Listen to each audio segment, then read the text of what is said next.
Away from that, Canadian High Commissioner to Ghana, Her Excellency Heather Cameron, is confident her country, though not famous for football, will put up a great showpiece for the 2026 FIFA World Cup finals. Now, Canada is part of the United bid, which comprises the United States of America and also Mexico for the tournament, which will be expanded, and it will be 48 teams. Now, Mrs. Heather Cameron believes Canada is ready. Well, of course, we are known for hockey and our other winter sports. We're a northern country in winter, and the cold is a really strong part of our identity. But Canada's changing, and soccer, as we call it, or football as you call it, is now the fastest growing participatory sport in Canada. And we have 3 Canadian teams in the Major League Soccer League in Toronto, Montreal, and Vancouver.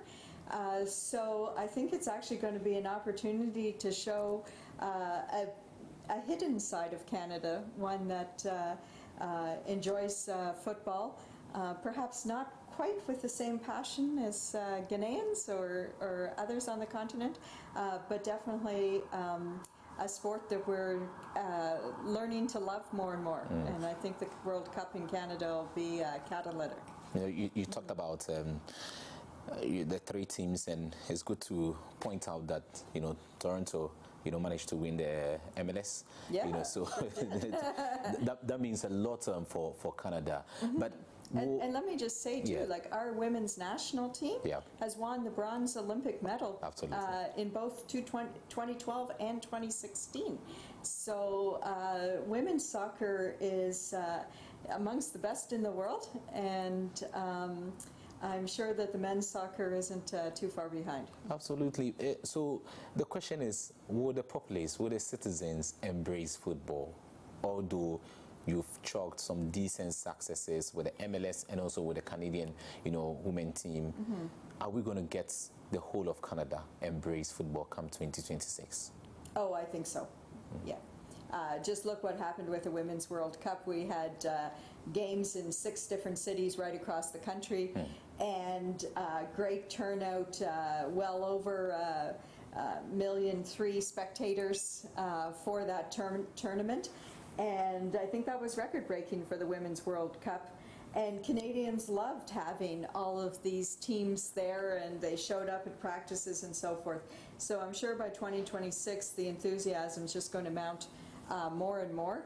And with so many more teams participating in the World Cup as well, there's going to be lots of interest and lots of opportunities for Canadians to engage with football. We'll be talking about visitors going into Canada and the rest, and how football will be used as a tool. But the last World Cup, which saw almost everybody follow, Russia produced more than football.